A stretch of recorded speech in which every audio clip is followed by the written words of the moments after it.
రామాయణానికి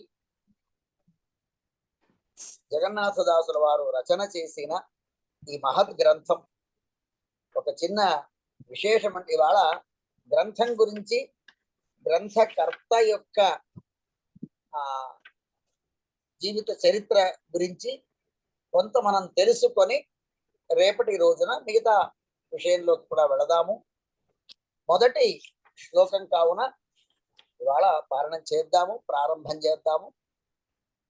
ఒకళ్ళు ఇవాళ దీన్ని మొదలు పెడదామను, మిగతా వాళ్ళందరూ మ్యూట్ అవ్వాలి. సరోజిని అన్న వాళ్ళు ఎవరో చూడండి, మ్యూట్ చేసుకోండి అమ్మా. అంటే మిగతా వారికి మనము డిస్టర్బెన్స్ కాకుండా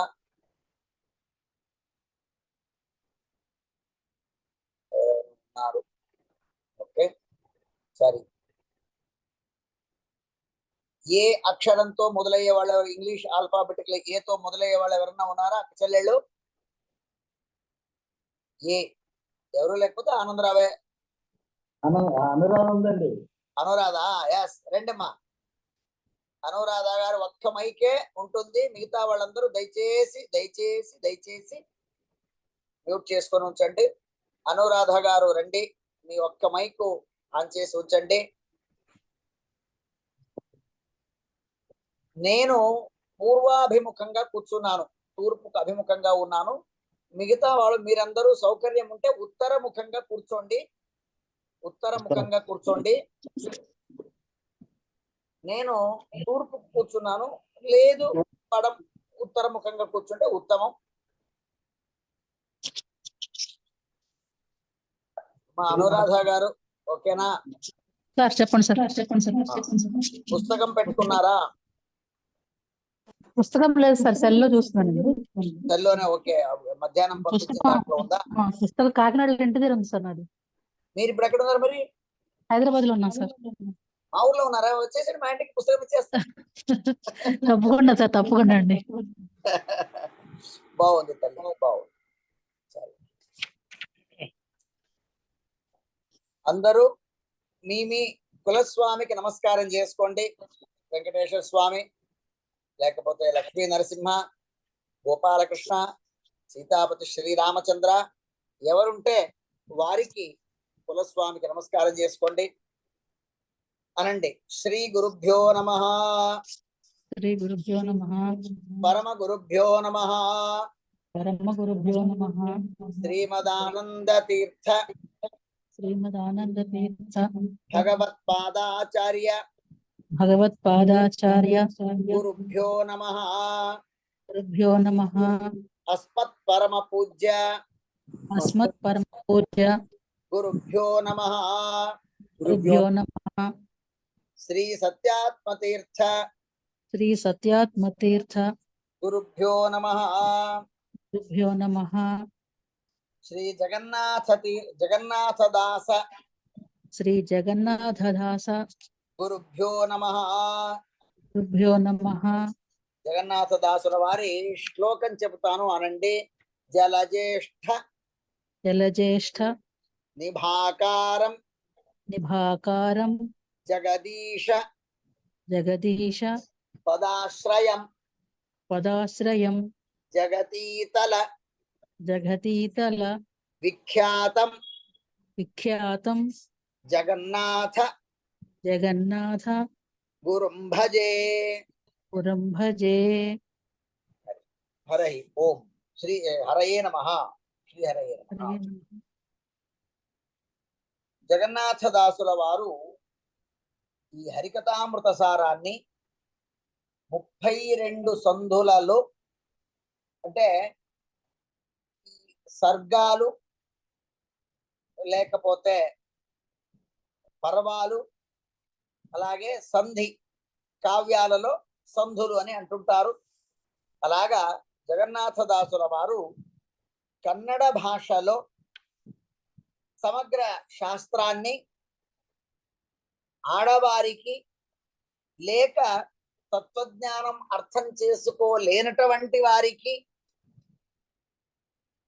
ఆడవారికి అని మాత్రమే కాకుండా శాస్త్రార్థము లేక శాస్త్రం చాలా గహనమైనది. ఇది సులభతరంగా అందరికీ అర్థం కానటువంటిది. హరికథామృతసారం అంటే కన్నడంలో ఉంది, నేనేదో చెప్పేస్తానని నేను సహా అనుకోవటానికి లేదు. తర్వాత తర్వాత మనకి అర్థమవుతుంది ఎంత కఠినం ఉంది, ఈ పదాల్లో ఇన్ని అర్థాలు ఎలాగ దాగి ఉన్నాయి అని మనకు తదుపరి తెలుస్తుంది.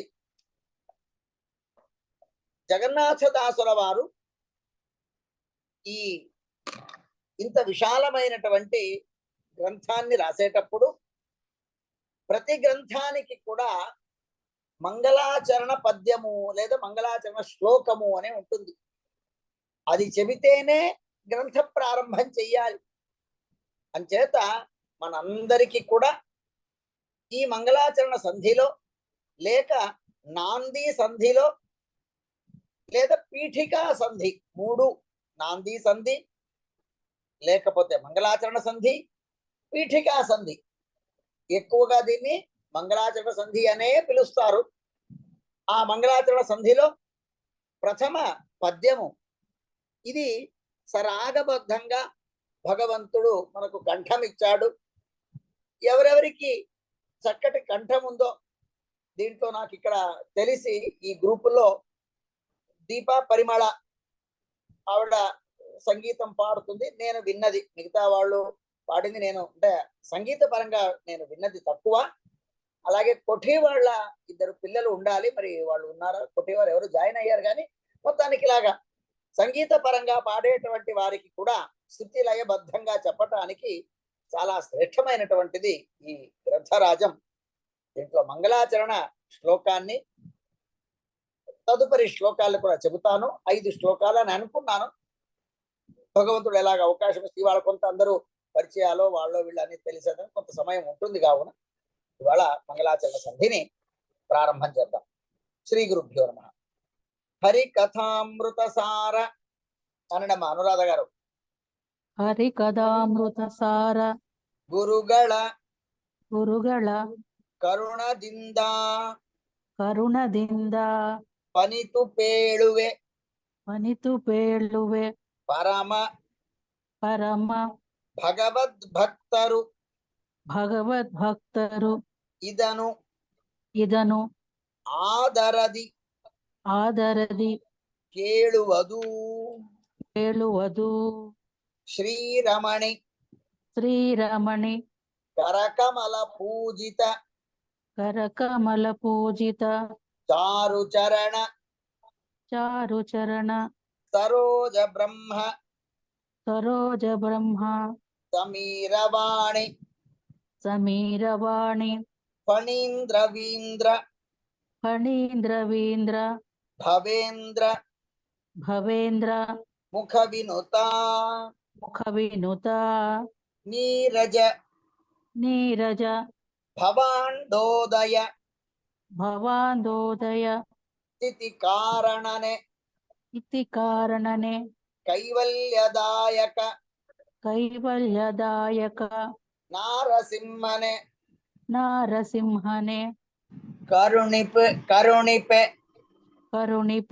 ಕರುಣಿಪುದು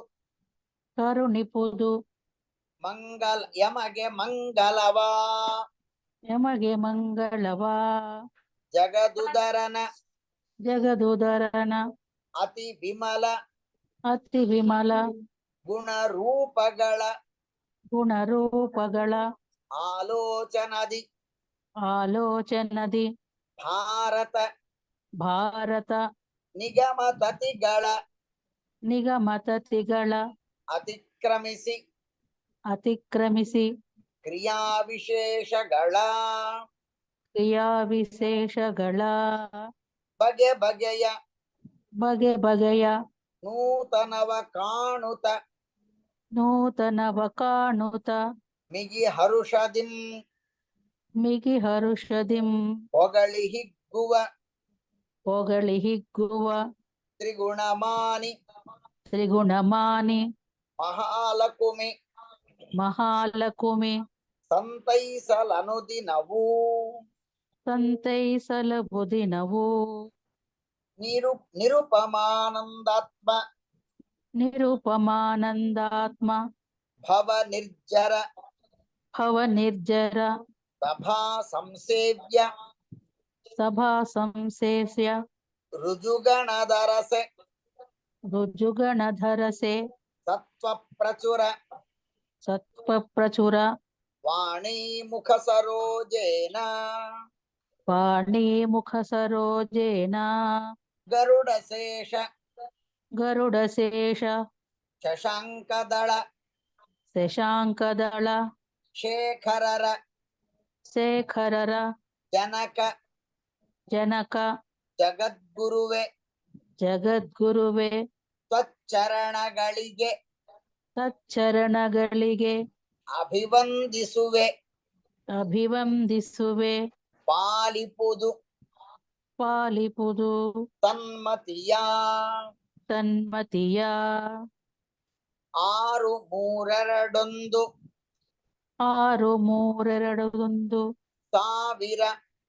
ಸಾವಿರ 32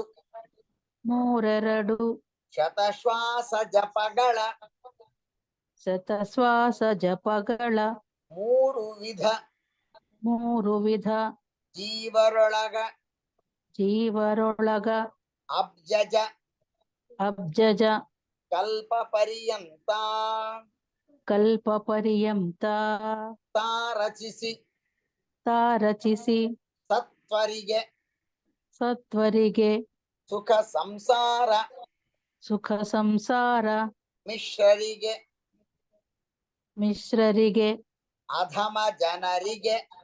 ಅಧಮ ಜನರಿಗೆ ಅಪಾರ ದುಃಖಗಳೀವ ಗುರು ಪವಮಾನ ಸಲಹೆಮ್ಮ ಚತುರ ವದನನ ರಾಣಿ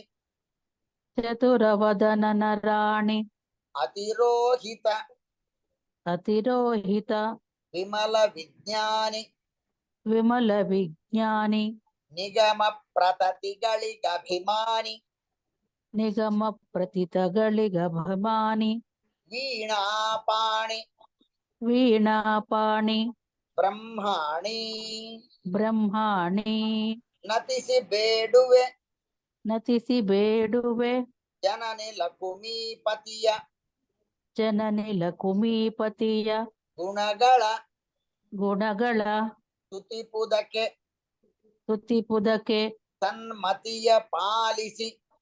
ಸನ್ಮತಿಯ ಪಾಲಿಸಿ ನೆಲೆಸು ನೀ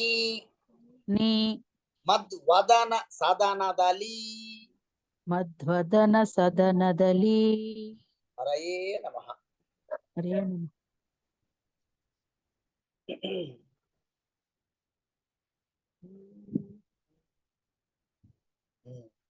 ఇక్కడ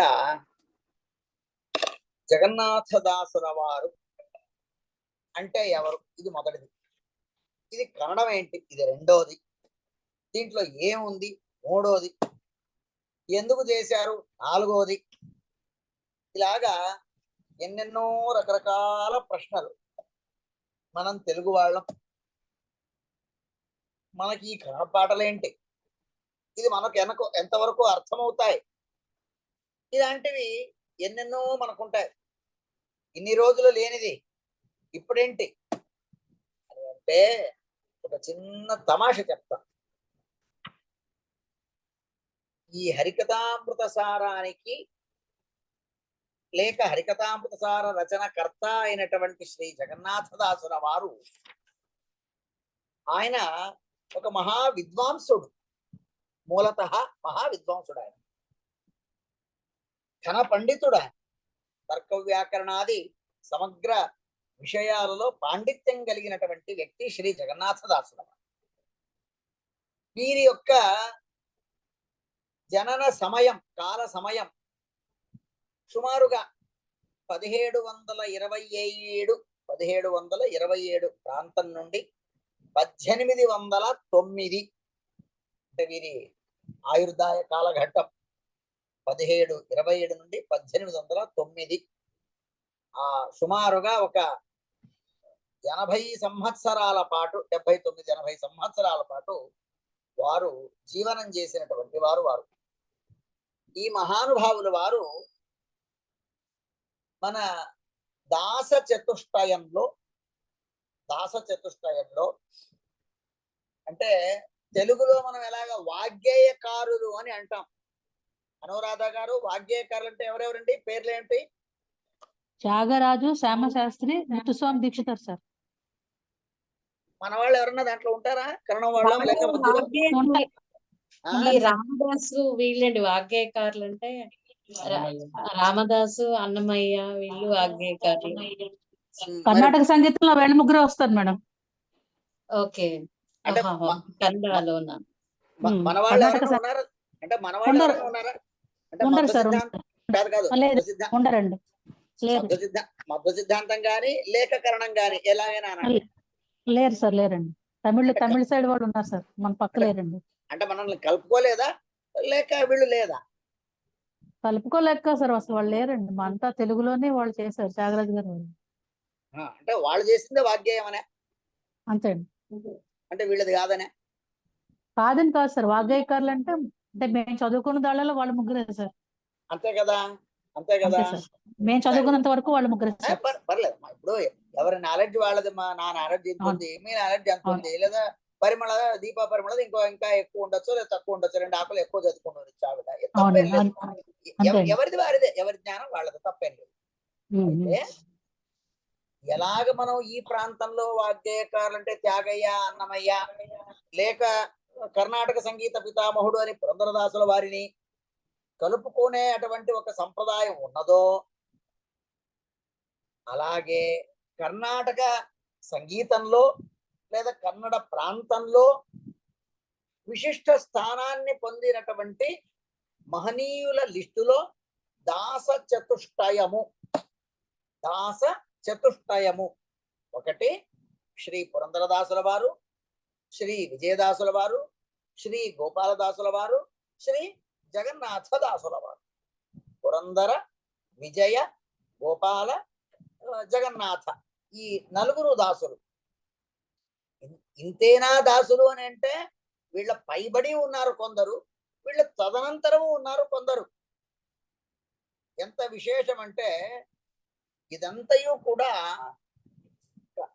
వ్యాస సాహిత్యాన్ని, ఇప్పుడు వాగ్గేయకారులు తెలుగు వాళ్ళు కానీ లేకపోతే తమిళంలో వచ్చినటువంటి ఆళ్వార్లు కానీ, అంటే భక్తి తత్వాన్ని చెప్పేటువంటి వారు, లేకపోతే ఒరిస్సా ప్రాంతంలో ఉన్నటువంటి భక్తి పంథా ప్రచారం చేసేటువంటి అచ్యుత దాస అనేటువంటి వారు కానీ ఒరిస్సా ప్రాంతంలో, అక్కడ కూడా పంచసఖ అని ఉన్నారు. ఒరిస్సా ప్రాంతంలో పంచసఖ అని, దాంట్లో ప్రసిద్ధి చెందినటువంటి వారు అచ్యుత దాస. ఇంకా మిగతా 4 కూడా ఉన్నారు అక్కడ. 5 మొత్తం పంచసఖలో అచ్యుత దాస అన్నటువంటి వారు కూడా ఒరియా ప్రాంతంలో, మీకు ఒరిస్సాలో ఈ భక్తి తత్వం అంతా గాన రూపంగానే ఉంది. అలాగా కన్నడంలో కూడా లేక తెలుగులో కూడా అంత గానమయంగానే, సంగీతమయంగానే అక్కడ ఉన్నది. ఏమిటిదంతా? తెలుగు భాష, లేకపోతే మీరు కబీర్ దాస్, తులసీదాస్, లేకపోతే ఈ పక్కన జ్ఞానేశ్వర్ మహారాజ్ గ్రంథాలు ఉన్నాయి, తుకారాం, వీళ్ళవన్నీ పాటలు ఉన్నాయి. భాషా వ్యత్యాసం, ప్రాంత వ్యత్యాసం, కానీ వీళ్ళందరికీ మూలము రా మెటీరియల్ ఒకటే మనం అంటాం చూడండి. అలాగ మూలం అంతయు కూడా మన భారత, భాగవత, రామాయణ, వేద ఇతిహాసముల నుండే వీళ్ళందరికీ మూల గ్రంథం. దాన్ని వాళ్ళు భాషాంతరం చేసి వ్యాస ప్రణీతమైనటువంటి భాగవత, భారత, ఇతర పురాణాలు సంస్కృతం. ఆ సంస్కృతం తెలియనటువంటి వాళ్ళు, లేక ఇంకెక్కడో మారుమూలలో ఉన్నటువంటి వారు, పూర్తిగా వారికి సంస్కృత జ్ఞానము రహితమైనటువంటి వారు, ఏ కారణం చేతనైనా కూడా వారికి ఈ యొక్క తత్వాన్ని అందించాలి అన్నటువంటి ఉద్దేశంతో సులభంగా ఆ సాహిత్యాన్ని, అంటే ఏ సాహిత్యము? వ్యాస సాహిత్యం, అంటే వ్యాసుల వారి చేత రచన చేయబడ్డ సాహిత్యాన్ని వ్యాస సాహిత్యం. దాసుల వారి చేత రచన చేయబడ్డ సాహిత్యాన్ని దాస సాహిత్యం. అలాగ రెండు మనకు దాస మరియు వ్యాస. ఈ దాస సాహిత్యాన్ని ఆయా ప్రాంతపు విద్వాంసులు, ఒరియా వాళ్ళైతేనేమి, తమిళనాడు అయితేనేమి, ఆంధ్ర అయితేనేమి, ఏదైతేనేమి, కన్నడ అయితేనేమి, వాళ్ళు దాన్ని ఆ ప్రాంతీయ భాషల్లో తీసుకొచ్చి జనానికి అందించారు. తమాష చూడండి, వీళ్ళందరూ మీకు చేసిన ఉపకారాలు తెలుసా? లేదు మీకు కాదు, మనకు, ఇంక్లూడింగ్ మై సెల్ఫ్. ఇప్పుడు వేదం చదివిన వాళ్ళు ఉన్నారు, శాస్త్రం చదివిన, న్యాయ సుధా చదివిన వాళ్ళు ఉన్నారు. వీళ్ళంతా ఎక్కడ చదివారు సుధా? వీళ్ళకి చదవటానికి ఏమిటి ఉన్నాయి అనురాధ గారు? వీళ్ళందరూ చదవటానికి వీళ్ళకి ఏంటి కేంద్రాలు ఏంటి? పాత గ్రంథాలే సార్. అంతే కదా. అవి ఎక్కడ నేర్పిస్తారు? గురుకులంలో, విద్యాపీఠంగానే విద్యాపీఠం. విద్యాపీఠంలో. అంటే అప్పుడు ఏమిటి, ఈ విద్యార్థి వాడు గురుకులానికి వెళ్ళాలి. ఆ గురుకులం ఏ ఊర్లోనైనా ఉండొచ్చు. పూర్వకాలంలో అక్కడక్కడ అందరికీ కలిసి ఒకటి ఉండేది, నలందలో ఒకటి ఉండేది, తర్వాత ఏదో అయింది, అది ఇతిహాసం వేరు. అలాగే గురుకులం ఎక్కడో ఉంటుంది మారుమూల, అక్కడికి వెళ్ళాలి. కానీ ఈ సాహిత్యం ఏమైంది చూడండి, మీకు ఆ వ్యాస సాహిత్యం నుండి వచ్చిన దాస సాహిత్యం మీ ఇంటి దగ్గరికి వచ్చింది, మీ గుమ్మం దగ్గరికి వచ్చింది, మీ నోటికి వచ్చింది. పురంధరదాసుల వారు, జగన్నాథ దాసుల వారు, త్యాగయ్య, అన్నమయ్య, మీరాబాయి, కబీర్ దాసు, హెళవనకట్టె గిరి అమ్మ, వీళ్ళందరూ మీకు ఏం చేశారు? మీ గుమ్మం దగ్గరికి తెచ్చి ఇచ్చేశారు. మీకు మీ గుమ్మం దగ్గరికి తెచ్చిచ్చారు. ఇంటింటికి వెళ్ళి ఇంట్లో జరుగుతున్నటువంటి ఘటనలను కూడా దానికి అనుసంధానం చేస్తూ కావ్య రూపంగా దాన్ని రచన చేస్తూ వచ్చారు. ఈ రకంగా జగన్నాథ దాసుల వారు అద్భుతమైనటువంటి పండితాగ్రణి, ఆయన పండిత శిరోమణి. వారు కొంత మహావిద్వాంసులైన విజయదాసుల వారిని అవహేళన చేసినందువలన రోగగ్రస్తులవుతారు. విజయదాసులు, ఈ దాస వృత్తి అంటే ఏమిటి తెలుసా? కొన్ని ఊర్లలో ఈ పురంధరదాసుల వారి ఆరాధనలు వస్తే, ఎలాగ మన తిరువళ్ళూరు ఆరాధన, త్యాగయ్య గారి తిరువళ్ళూరు ఆరాధన వస్తే వారి ఫోటో పెట్టుకుని భిక్షాటనకు వెళుతూ ఉంటారు. అలాగే పురంధరదాసుల వారి ఆరాధన ప్రాంతంలో కూడా కన్నడం వాళ్ళు, తెలుగు వాళ్ళు, ఆయా ప్రాంతానికి వాళ్ళు వెళుతూ ఉంటారు. అలాగే ఈ దాస వృత్తి అంటే ఏమిటది? ప్రతి ఇంటా వెళ్ళి భవతి భిక్షాందే అని చెప్పి వారికి ఒక తత్వోపదేశ రూపమైనటువంటి గానాన్ని వారికి చెప్పి, వారిచ్చినటువంటి వేసిన ఉప్పు పప్పు బియ్యం ఏదైతే ఉందో అది తీసుకొచ్చి వండుకొని తనతో ఉన్నటువంటి యావత్తు శిష్యగణం ఏ ఊర్లో బస చేస్తారో ఆ ఊర్లో ఉన్నటువంటి జనానికి కూడా భోజనం పెట్టేటువంటి సంప్రదాయం శ్రీ విజయదాసుల వారిది అయి ఉండేది. వారికి ప్రత్యేకమైన ఇళ్ళు వాకిళ్ళు అంటే ఏమి ఉండేది కాదు. ఆ ఊర్లో ఏదైనా ఒక ఆంజనేయ స్వామి గుడి ఉంది, ఒక రామాలయం ఉంది, ఇంకోటి ఏదైనా ఉంది అంటే ఆ గుడిలో బస చేయాలి. ఆ రోజు పొద్దున భిక్షాటనకు వెళ్ళాలి. ఇంటింట ఎవరేం వేస్తారో ఆ భిక్షను తీసుకొచ్చి దాన్ని వండించి మొత్తం ఊరంతా భోజనం. అలాగే విజయదాసుల వారు ఎక్కడున్నా కూడా అక్కడ వైభవంగా జరుగుతుండేది, వైభవంగా జరుగుతుండేది. అలాగా జగన్నాథ దాసుల వారు ఉన్నటువంటి ఈ పట్టణానికి వారు వస్తే, వారు ఈ ఎక్కడ అంటే మనకు రాయచూర్ జిల్లా, కర్ణాటక రాయచూర్ జిల్లా, అక్కడ ఒక భాగ్యవట అన్నటువంటి ఒక ఊరు. ఆ ఊర్లో భిక్షాటనకు వచ్చారట. ఆ భిక్షాటనకు వచ్చినటువంటి జగన్నాథ దాసుల, మన విజయదాసుల వారు ఊర్లో ఉన్న వాళ్ళందరికీ కూడా భోజనానికి పిలిచారు. ఈ జగన్నాథ దాసుల వారి పేరు శ్రీనివాసాచార్య. ఆయన ఎవరో దాసులు పిలిస్తే నేను భోజనానికి వెళ్ళడం ఏంటి అని తిరస్కారంగా దాన్ని వదిలేస్తే కడుపు నొప్పి మొదలైంది. భరించలేనటువంటి ఉదర వేదన, ఎన్నో వైద్యం చేయించారు, ఎంతో వైద్యులకు చూపించారు, ఎక్కడా తగ్గల. చివరికి వాళ్ళ దగ్గర వీళ్ళ దగ్గర వెళితే, నీవు ఎవరికైతే ద్రోహం చేసావు అక్కడికే వెళ్ళమంటే విజయదాసుల వారి దగ్గరికి వెళితే వాళ్ళు అన్నారు, నా దగ్గర కాదు, ఆ శిష్యుడు గోపాల దాసుల వారి దగ్గరికి వెళ్ళండి. అప్పుడు వాళ్ళు దాన్ని పరిహారం చేస్తూ ఆయుష్ను ఇచ్చారట. గోపాలదాసుల వారు ఆయుష్ ధారపోశారు. 40 సంవత్సరాలు ఆయుర్దాయం చేశారట. అప్పటి నుండి శ్రీనివాసాచార్య మారి జగన్నాథ విఠలుగా చంద్రభాగా నదిలో వారికి అంకితం లబ్ధమవ్వగా, అంటే అంకితం అంటే కింద టైటిల్, సబ్ టైటిల్ అంటుంటారు చూడండి, అలాగా అంటే అది వారి కృతి అని చెప్పటానికి. అలాగా పురందర విఠల, జగన్నాథ విఠల, గోపాల విఠల అని విజయ విఠల అన్నటువంటి ఆ పేరు కింద ఉంటుంది పాట చివరిలో, అది వారు చేసిందని. అలాగా అంకితం ఉన్నటువంటి పాటలు రచన చేసి భగవంతుడికి సమర్పణ చేసినటువంటి వారు. దీనికి సుమారు హరికథామృత సారానికి సుమారుగా 20 వ్యాఖ్యానాలు ఉన్నాయి. దాంట్లో సంకర్షణ వడయులు వారు అన్నటువంటి ఒక మహానుభావులు వారు. బహుశా మీరందరూ కూడా ఇక్కడ సంతే బిదునూరు చూసుంటారు. సంతే బిదునూరు మన స్వామి వారు చాతుర్మాసం చేసినప్పుడు ఆ సంతే బిదునూరులో ఆ చాతుర్మాస కాలంలో మీరు వెళ్ళినప్పుడు బృందావనం ఎదురు ఒక ఆంజనేయ స్వామి గుడి ఉంది.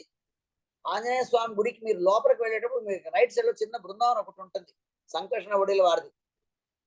అది అసలు ఇక్కడ ఇది మృతికా బృందావనం. ఒరిజినల్ తమిళనాడులో ఉంది. పోలూరు దగ్గర వారి బృందావనం ఉంటుంది సంకర్షణ వడియలు. వారిదొక విచిత్రమైన చరిత్ర. సత్యపురాణం నుంచి అనుగ్రహం పొందినటువంటి వారు. ఒక సన్యాసి కన్నడంలో ఉన్నటువంటి ఈ హరికథామృత సారానికి వ్యాఖ్యానం చేశారు. తమాష తెలుసా, అది ప్రింట్ తెలుగులో అయ్యింది. అంచేత తెలుగు వాళ్ళకి ఏమిటి సంబంధం అని అనుకుంటే ఇది. ఇంకొక మహానుభావులు వారు 1892 ప్రాంతంలో రాయచోటి నాగేశాచార్య అన్నటువంటి వారు. రాయచోటి నాగేశాచార్య. ఇక్కడ ఎవరైనా రాయచోటి వాళ్ళు ఎవరున్నారో నాకు తెలియదు. ఎవరైనా ఉన్నారమ్మా రాయచోటి ఊరికి సంబంధించిన వాళ్ళు? రాయచోటి కడప జిల్లా దగ్గర ఉంటుంది, చిత్తూరు కడప మధ్యలో రాయచోటి. ఆ రాయచోటి నాగేశాచార్య అన్నటువంటి వారు ఎప్పుడు 1892లో ఒక వ్యాఖ్యానం, అది తెలుగు లిపిలో తెలుగు వ్యాఖ్యానం. చేత మనకు అప్పటి నుండే సంబంధం ఉంది. మరి మధ్యలో కాలాంతరంగా అప్పటికి వాట్సాప్ లేదు. ఆవిడ మనకు మన కోపల్లె ప్రమోద ఆవిడ అప్పుడు లేదు, మాలతి గారు లేరు, వాట్సాప్ గ్రూప్ చేయలేదు. అంచేది మనకు దానికి సంబంధం లేదు. ఇప్పుడేదో లక్కీగా మనకు ఆ సత్సంబంధం వచ్చింది కావున మనం అందరం చదవటానికి ఉద్యుక్తులమయ్యాము. జగన్నాథదాసుల వారు చాలా సుందరంగా రచన చేశారు. వాటికి సమయం కూడా ఎక్కువ అవుతున్నది. మొదటి పద్యపు అర్థం సంక్షేపంగా చెప్పి రేపు విస్తారంగా చెబుతాను. హరికథామృత సార గురువుల కరుణ దిందాపనితు పేಳುవ పరమ భగవత్ భక్తరి జనాదరది కేಳುవదు. జగన్నాథదాసుల వారు ఆయన ఇంత అద్భుతమైన గ్రంథాన్ని రాస్తున్నాను అని చెప్పి తనకెక్కడా కూడా గర్వం లేకుండా స్వాహంకార ఖండన, అహంకార ఖండన, నాకు అహంకారం రాకూడదు, ఇంత పెద్ద గ్రంథం రాస్తున్నాను ఎవరి వలనంటే గురువుಗಳ కరుణದಿಂದ పనితు పేಳುవే, గురువు గారి యొక్క దివ్యమైనటువంటి కరుణ చేత. ఇది భగవంతుడి యొక్క చరిత్ర కావున పరమ భగవద్భక్తులు ఎవరైతే ఉన్నారో వారందరూ కూడా భక్తిగా దీన్ని ఆదరించండి, ఆలకించండి, ఆశ్రయించండి, అర్థం చేసుకోండి అని చెప్పి, అంటే ఏ గ్రంథమైనా కూడా ఏ శాస్త్రమైనా కూడా గురువు గారి కరుణ లేనిదే, గురు ప్రసాదం లేనిదే ఎంతటి గ్రంథము కూడా అర్థము కాదు. కృష్ణుడు లాంటి వాడు, రాముడు లాంటి వాడు, దేవోత్తములు వారు కూడా వారికి ఏ అవసరం లేనప్పటికీ కూడా కృష్ణుడు 64 రోజులు 64 విద్యలను ఆ సాందీపిని ఆచార్యుల వారి దగ్గర నేర్చుకున్నారు. అంచేత ఎంతటి వారైనా కూడా ఏ శాస్త్రమైనా కూడా గురుముఖత రావాలి అన్నటువంటి దాన్ని ఇక్కడ సూచిస్తున్నారు. ఇక్కడ ఈ పద్యంలో వారు భగవంతుని ప్రార్థన చేస్తున్నారు. తర్వాత పద్యంలో నరసింహస్వామిని స్తోత్రం చేస్తారు. కావున ఈ పద్యం ఇది రాగమయంగా ఉంటుంది కావున పల్లవి అని దీనికి అనుకోవచ్చు మనం. ఆ తర్వాత చరణాలు అని అనుకోవచ్చు. కావున ప్రతి సంధి యొక్క చివరిలో ఇది దీంట్లో 32 సంధులు 988 పద్యాలు. అంచేత మనం ప్రతి సంధి ఆద్యంతంలో పల్లవిని అంటే హరి కథామృత సార గురుಗಳ కరుణ జిందాపనికు పేళువె పరమ భగవత్ భక్తరితనాదరది కేಳುవదు అన్నటువంటి పద్యాన్ని పాడవలసిందే. అది చెప్పాకే మనం గ్రంథంలోకి పారాయణంలోకి వెళ్ళవలసిందే. కావున ఈ పూట మనకు చాలా మంది అక్క చెల్లెళ్ళు అందరూ వచ్చి ఉన్నారు. చాలా భక్తిగా ఇంట్రెస్ట్ గా వచ్చి ఉన్నారు. నేర్చుకోవాలి, తెలుసుకోవాలి. బహుశా దీంట్లో ఒకళ్ళిద్దరు పరీక్షలు రాసి ఉండొచ్చు, ఏదో రకరకాలుగా వారికి సర్టిఫికెట్లు వచ్చి ఉండవచ్చు. అయినా కూడా కొత్త కొత్త విషయాలు తెలుసుకోవటానికి ఎందరో మీలాంటి వాళ్ళందరూ వచ్చి ఉన్నారు.